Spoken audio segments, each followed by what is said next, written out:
कुंडली टीवी के सभी दर्शकों का स्वागत है। मैं हूं नरेश कुमार और आप देख रहे हैं बाजार पर हमारा विशेष शो बाजार के स्टार। दोस्तों, लक्ष्मी चंचल होती है और ये एक स्थान पर नहीं रहती, लेकिन इसके बावजूद जहां सरस्वती होती है वहां लक्ष्मी खुद ब खुद चली आती है। और ज्योतिष शास्त्र के नियमों के मुताबिक सरस्वती की कृपा उसी पर होती है जिसकी कुंडली में गुरु की स्थिति अच्छी होती है, क्योंकि गुरु शिक्षा के कारक ग्रह हैं। और यदि आपकी कुंडली में भी गुरु की पोजीशन अच्छी है तो ये ना सिर्फ आपको धन धान्य और जीवन के अन्य सुखों से भरपूर करेंगे, बल्कि आपका अप्लाइड नॉलेज भी अच्छा होगा और आपका यही ज्ञान फिर आपको धन संपत्ति भी दिलाता है। लिहाजा यदि आप शेयर बाजार में निवेश करना चाहते हैं तो आपकी कुंडली में गुरु की पोजीशन का अच्छा होना बहुत जरूरी है। तो चलिए अब बात करते हैं इस हफ्ते के बाजार के स्टार की। लेकिन एपिसोड शुरू करने से पहले हम जानते हैं कि पिछले सप्ताह हमने बाजार के स्टार के दौरान जो गणना बताई थी वह कैसी रही है। सोमवार यानी 27 सितंबर को हमारी गणना बाजार में गिरावट की थी और सोमवार को सुबह खुलते ही बाजार में बिकवाली का माहौल नजर आया और सेंसेक्स 59,887 अंक तक पहुंच गया और बाद में 60,000 के ऊपर बंद हुआ। मंगलवार यानी 28 सितंबर को चंद्रमा के अपने नक्षत्र में रहने के कारण हमने बाजार में तेजी की गणना की थी और पावर के शेयरों में तेजी का अनुमान जताया था।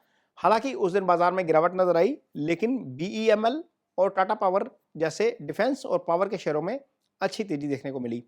29 सितंबर को हमारी गणना बाजार में गिरावट की थी और चंद्रमा के राहु के नक्षत्र में रहने के कारण 29 सितंबर के दिन बाजार में लगातार उठापटक चलती रही और निफ्टी अंत में गिरावट के साथ बंद हुआ।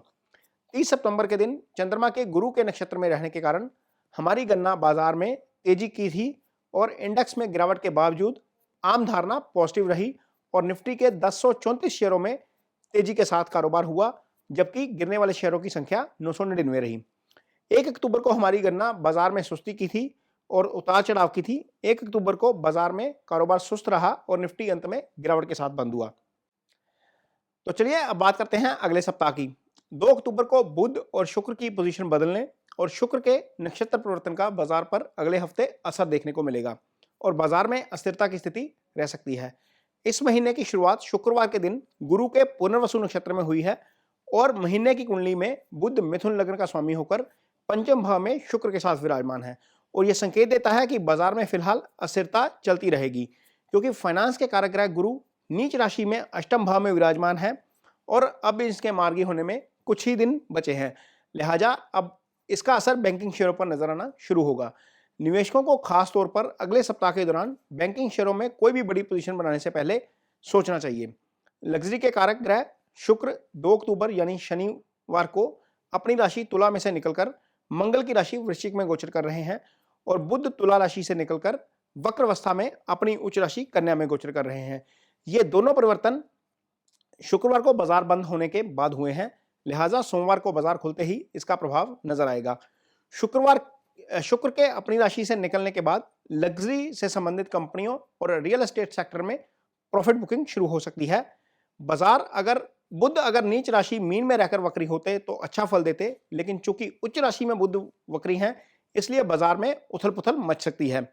मंगलवार यानी 5 अक्टूबर को शुक्र शनि के अनुराधा नक्षत्र में गोचर करना शुरू करेंगे, जिससे लग्जरी सेक्टर के शेयरों में कंसोलिडेशन का दौर शुरू हो सकता है।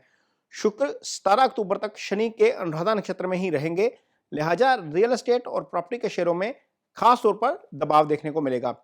6 अक्टूबर यानी बुधवार के दिन चंद्रमा बुध की कन्या राशि में अपने ही हस्ता नक्षत्र में गोचर करेंगे और अपने ही नक्षत्र में रहने के कारण बाजार में उतार चढ़ाव रहेगा और इस दिन ऐसी कंपनियों के शेयरों में तेजी देखने को मिल सकती है जिनका संबंध चांदी अथवा सफेद वस्तुओं के साथ है।